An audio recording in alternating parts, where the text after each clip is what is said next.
it's Dani for Convention of Cosplay, and today I'm interviewing Kay Pike, designer for CanadaCosplay.com, and I'm also a model. Okay. Who are you cosplaying as today, and what was your inspiration behind it? Okay, today I'm cosplaying Jessica Rabbit from Who Framed Roger Rabbit. My inspiration? Okay, I'm kind of built like Jessica. I'm very tall and lean, but kind of scrawny too, so I can't do like the big superheroes. She is married, and I'm one of the only super feminine characters you can think of off the top of your head that's married. And I love my husband. He makes me laugh. He is my joy. He is my support. So I wanted to do a very strong, sexy character that could always say, I love my husband. He makes me laugh. How did you get in? How long have you been cosplaying, and what was your inspiration to get into cosplaying? Well, like a lot of girls, I've been dressing up since I was like yay tall, paper bag princess style. Yeah, let's dress up. I have wings now. I have ears now. I started making myself casual cosplay things like my hats and hoodies, just to wear around and be, before this was really popular when I was 12, 13, 14. People started buying them off of me in the mall. We got ourselves a booth at a Calgary convention, and I realized it could be a major source of income if I sell my products. And then I fell ass backwards into modeling as people were like, hey, you should dress up, it will help you socialize more. For I am awkward, so I'm standing this close. But if I'm in costume, I can be like, hey buddy, let's get a photo together, yeah. So I started dressing up, and then I'm like, okay, I might start dressing up as characters instead of a generic bunny girl. So I picked my Jessica, and people were like, hey, let me pay you for photos. Kay, you should sell prints. And that's how I got into the cosplay modeling. Okay. I'm sure you've done a lot of cosplays over, since you started. Yes. But, what's some cosplays you've done, just to name a few? Different cosplays. To name a few, let's see.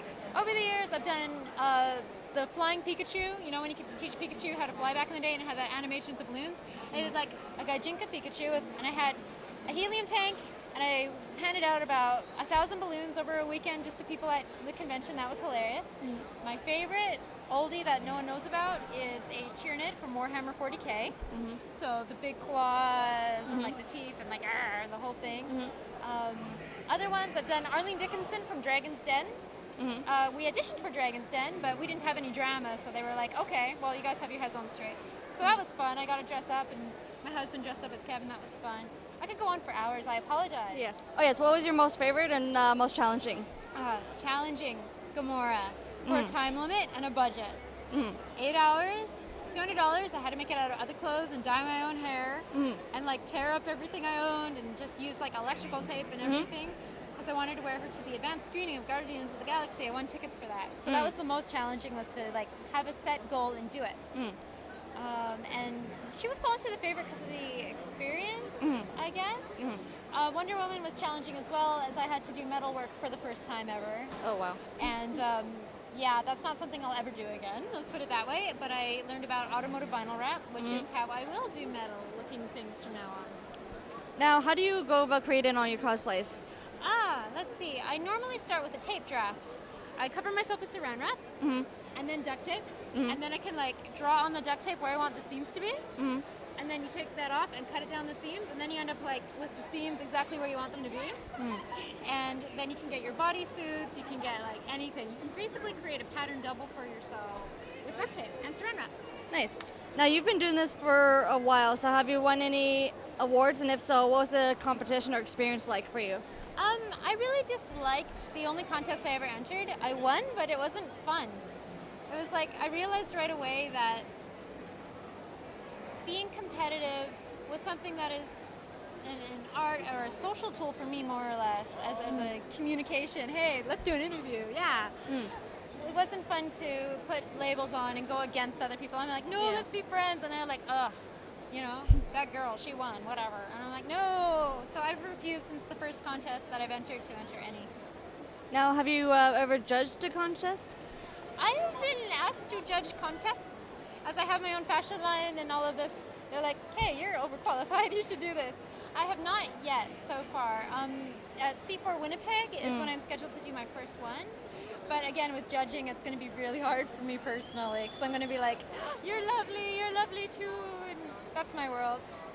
Now, since you said you're going to be judging, this is just a question I just added in. Any advice for anyone like if you're gonna be who are gonna be entering a competition or anything? I would just say be honest and be confident, and with that, you can do anything. Be patient, because some conventions run their contests a little differently, etc.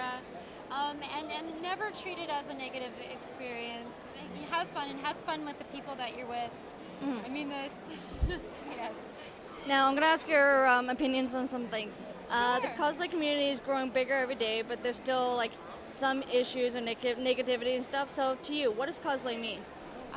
Cosplay is in definition, costume play. Play is the emphasis. Play is the have fun. Play is the get out, be confident. Go out there. To me, play, be social, interact, enjoy your life, live while you're young or dress up while you're old. It doesn't matter. Just enjoy. We're at a point in our history right now where adults can act like kids. We can go out and we can connect with different fandoms. Just do it. Now, so overall, what would you say you like most about cosplaying, and what's the like downside to it? What I like most is the ability to be able to talk to people. Yay. As you know, for others, a sense of community and socialization, getting to know one another, making new friends. What I dislike about it is logistics. Working Canada Cosplay, I have to haul all of my business around, haul all of my prints around, and then fit 4 costumes into a bag, preserve them, have them not fall apart. You know, wake up at 6 a.m. to put the wig on so I can be on when like the show is open, so I can work. So logistically, it's a nightmare, but socially, it's fun. Now, what would you like to see for the future of like cosplaying? More networking, I believe. I would like there to be more availability for people to talk to each other about this hobby. More accessibility, more, hey, what is your card? I want to see this on Facebook. You're starting to see this already, right?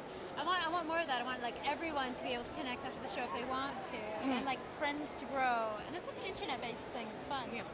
And my final question: if people wanted to know more about your work, where would they be able to go find it? They'd be able to find out about my company, Canada Cosplay, at canadacosplay.com.